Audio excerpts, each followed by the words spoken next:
Hello everyone, मेरा नाम है जगदीश राठौर और अपन पढ़ रहे हैं मैट्रिक्स एंड डिटर्मिनेंट्स।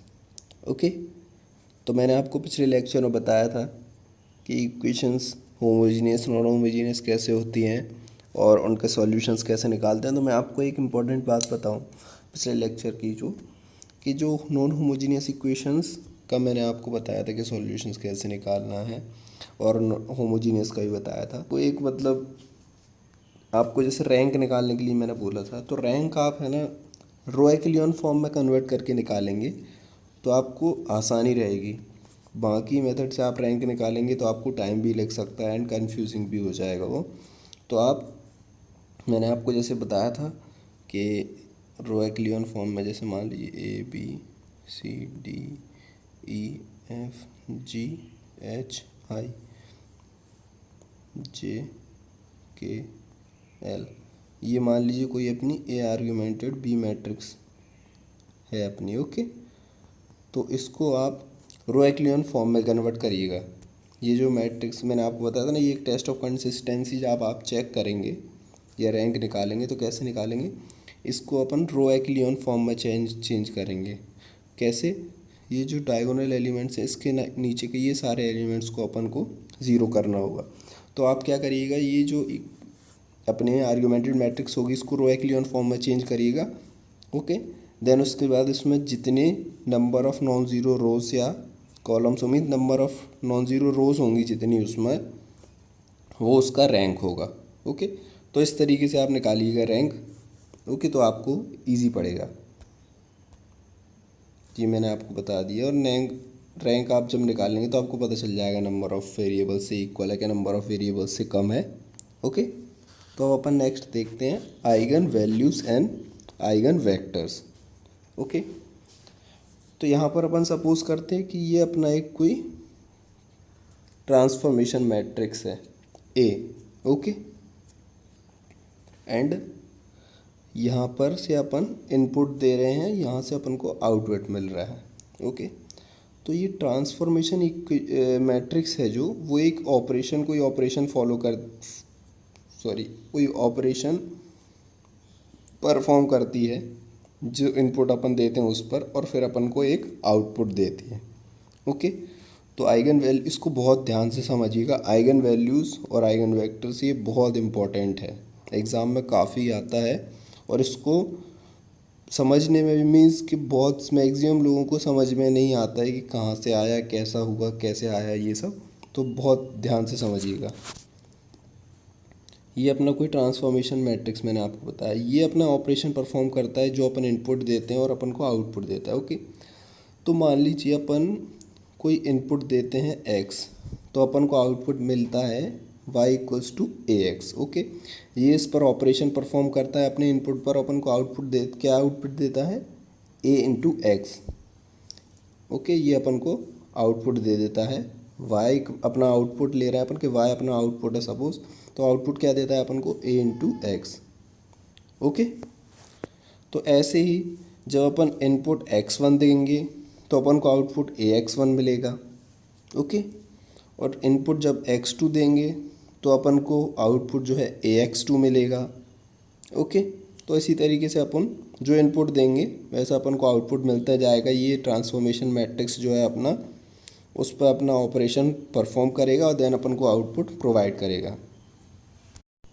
तो इसमें अपन इनपुट कुछ भी दे सकते हैं, स्केलर या वेक्टर कोई भी अपन इनपुट देते हैं। ओके, कोई भी इनपुट दे सकते हैं। तो मान लीजिए अपन वेक्टर एक इनपुट दे रहे हैं, एक्स वेक्टर अपन इनपुट दे रहे हैं इसको, और अपन को ये AX आउटपुट दे रहे हैं। ओके, तो ये मैंने आपको बताया x1 देंगे तो AX1 आउटपुट मिलेगा, ये अपन को कोई आउटपुट मिल रहा है। ओके, एंड नेक्स्ट अपन देखते हैं, मान लीजिए अपन ने कभी कभी ऐसा भी होगा कि कोई अपन वेक्टर इनपुट करें और अपन को वही सेम वेक्टर आउटपुट में मिल जाएगा। बस होगा क्या, उसका मैग्नीट्यूड चेंज हो जाएगा।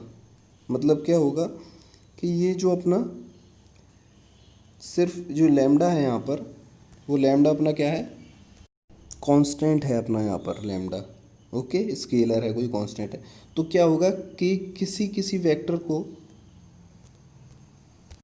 जब अपन इनपुट देंगे इस ट्रांसफॉर्मेशन मैट्रिक्स में, तो अपन को क्या होगा, वही सेम वेक्टर आउटपुट में मिल जाएगा, बस अपना उससे किसी कांस्टेंट का मल्टीप्लाई हो जाएगा, बाकी वही वेक्टर अपन को आउटपुट में मिल जाएगा।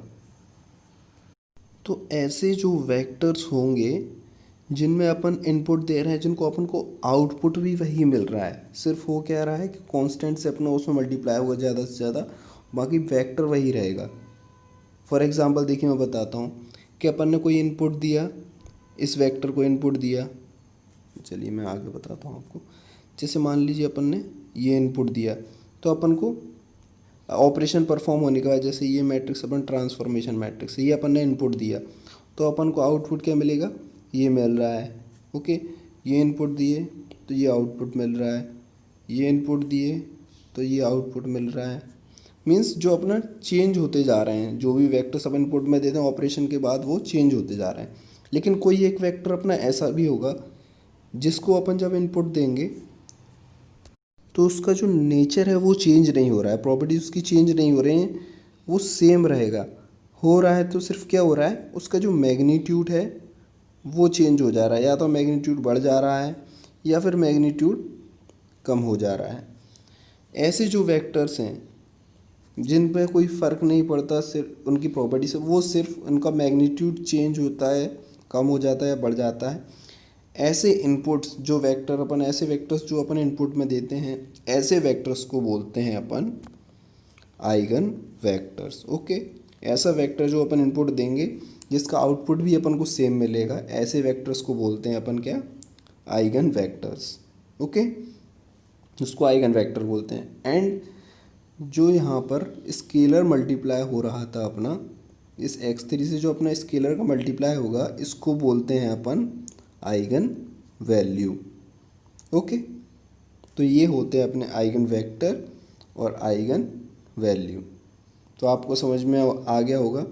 तो देखिए अपन ने क्या था कि x को इनपुट दिया अपन ने, x वेक्टर, तो अपन को आउटपुट क्या मिलना था, ax। ओके, आउटपुट अपन को ax मिलना था, तो अपन को मिला क्या, लैम्डा x। तो अपना जो ax equals to lambda x हो जाएगा ना।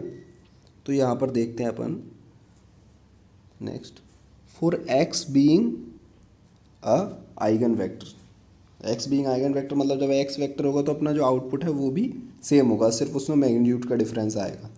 ओके, उसकी प्रॉपर्टीज चेंज नहीं होंगी। तो अपन को ax आउटपुट मिलना, तो अपन को मिला लैम्डा x, तो ये इक्वल होंगे दोनों, तो ax equals to lambda x कर दिया अपन ने। अब क्या करेंगे अपन, जो लैम्डा x है उसको इस साइड अपन शिफ्ट कर देंगे, तो ये अपना ax minus lambda x equals to 0 आ जाएगा।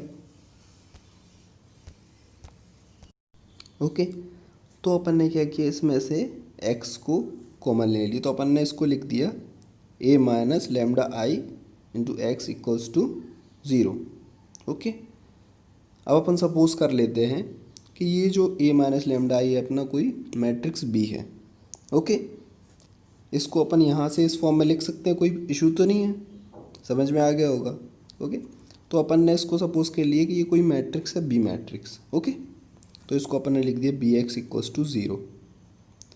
अब आपने देखा था, मैंने आपको बताया था, तो आपको याद होगा कि ये किस फॉर्म की इक्वेशन बन रही है अपनी, ये कुछ अपनी होमोजीनियस इक्वेशंस के फॉर्म की इक्वेशन बन रही है। ax इक्वल्स टू b था, यहाँ पर अपना ax इक्वल्स टू 0 था अपना होमोजीनियस में, यहाँ पर bx इक्वल्स टू 0 है। तो कुछ उसी फॉर्म की अपनी होमोजीनियस इक्वेशन है ये, है ना। तो अपन क्या देखेंगे, अब अपन ने जैसे x लिया है, तो x अपन को 0 सॉल्यूशन तो चाहिए, 0 वैल्यूज तो चाहिए ना अपन को, नॉन ज़ीरो चाहिए ना x, ये 0 चाहिए, नॉन ज़ीरो चाहिए।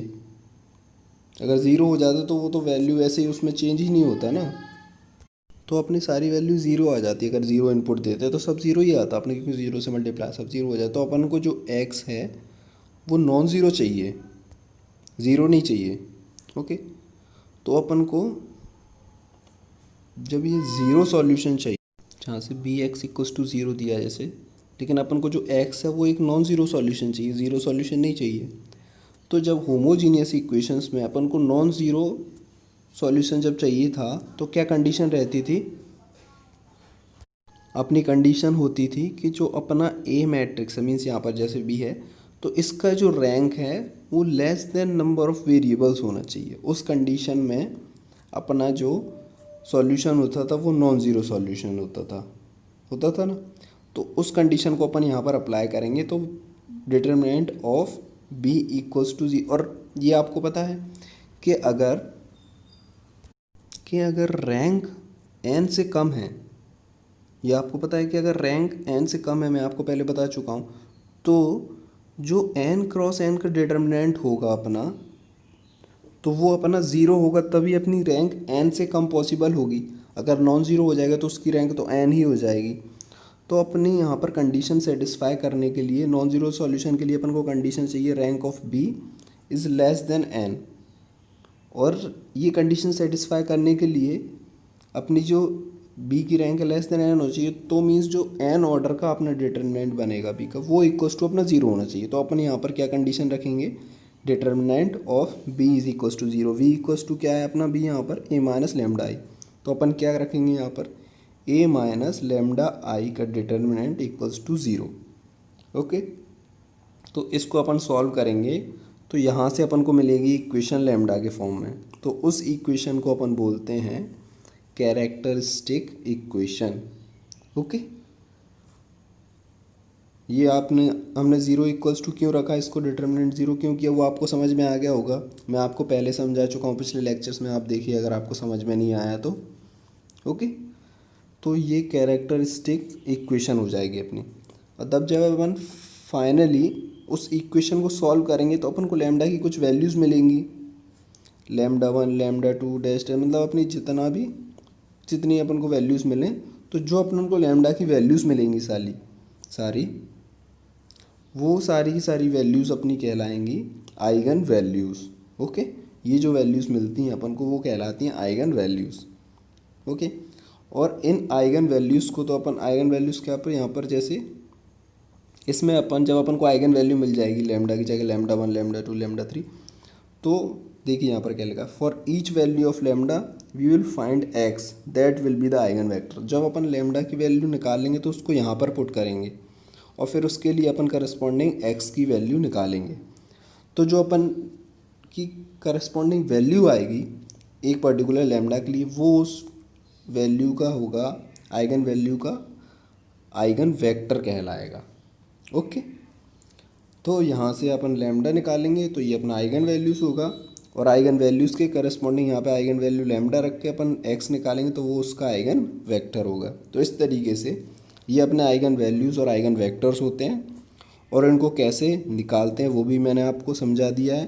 तो आई होप आपको समझ में आ गया होगा। तो अपन नेक्स्ट लेक्चर में देखेंगे कि आइगन वैल्यूज़ की क्या प्रॉपर्टीज़ होती हैं।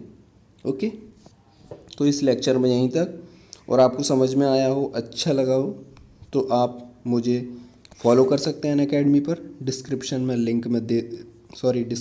मैं लिंक प्रोवाइड कर दूंगा अपने प्रोफाइल का, आप वहां पर विज़िट करके मुझे फॉलो कर सकते हैं। आप हमारे चैनल को ज़रूर से ज़रूर सब्सक्राइब करें और इस वीडियो को अपने फ्रेंड्स के साथ ज़्यादा से ज़्यादा शेयर करें, जिससे वो भी इसका बेनिफिट उठा सकें।